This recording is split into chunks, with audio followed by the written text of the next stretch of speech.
my destiny. I couldn't make it. Chisamero, I descend of good to get a family. I supposed to know. Mfano wena ukateta unokuma Shepano panyika izi zichapera Pasiri notisa dadirane Ende fuji tisavara ikwe Mfano wena ukateta unokuma Shepano panyika izi zichapera Pasiri notisa dadirane Ende fuji tisavara ikwe Unokona kotondiseka anjina Kumangwana ndikafuma inini ndakapata Uno ite senjiwe wa indise Maushutsa vanu ushtochi uyu akaneta Chakakosa muupenyu kutswanana Ato ya murana kana zorema Usandiseka uko unaindoka kama Hapa mwepa chondi nenge ndofenda Mfaro mwena ukateta unokuma Shepano panyika izi zichapera Pasiri notisa dadirane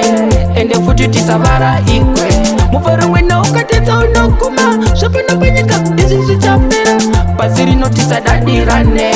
Ende futi tisavara ikwe Makoro koto zenyu imi munazo Muno wana zese zwa muno dao zho upenyu Musatiseka isuzu tisinazo Tiri kusama kubalanzisa iko upenyu Zakara muupenya tifanane Nguvane mukana inatosiyane Sakakana shako iwewe shaita Chiraka kuseka awo vari kufaita Mwari makatiseka na mufananitse wenyu Saka vatozo zena chaipone papiko Shekuti vamwe vapumi vamwe varombo Aiwa izo zotenzi zvapa nepiko Mforo mwena ukatetsa unokuma Shepano panyika izi zichapera Pasiri notisa dadirane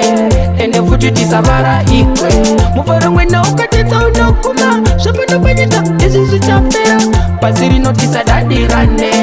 Ende futi tisavara ikwe Unokona kutondiseka anjina Kumangwana ndikafuma inini ndakapata Uno ite senjiwe wa indise Maushutsa vanu ushtochi uyu akaneta Chakakosa muupenyu kutswanana Ato ya murana kana zorema Usandiseka uko unaindoka kama Hapa mwepa chondi nenge ndofenda Mfaro mwena ukatetsa unokuma Shepano panyika izi zichapera Pasiri notisa dadirane Ende futi tisavara ikwe Mfaro mwena ukatetsa unokuma Shepano panyika izi zichapera Pasiri notisa dadirane Ende futi tisavara ikwe Makoro koto zenyu imi munazo Muno wana zese zwa muno dao zho upenyu Musatiseka isuzu tisinazo Tiri kusama kubalanzisa iko upenyu Zakara muupenya tifanane Nguvane mukana inatosiyane Sakakana shako iwewe shaita Chiraka kuseka awo vari kufaita Mwari makatiseka na mufananitse wenyu Saka vatozo zena chaipone papiko Shekuti vamwe vapumi vamwe varombo Aiwa izo zotenzi zvapa nepiko Mfaro mwena ukatetsa unokuma Shepano panyika izi zichapera Pasiri notisa dadirane Ende futi tisavara ikwe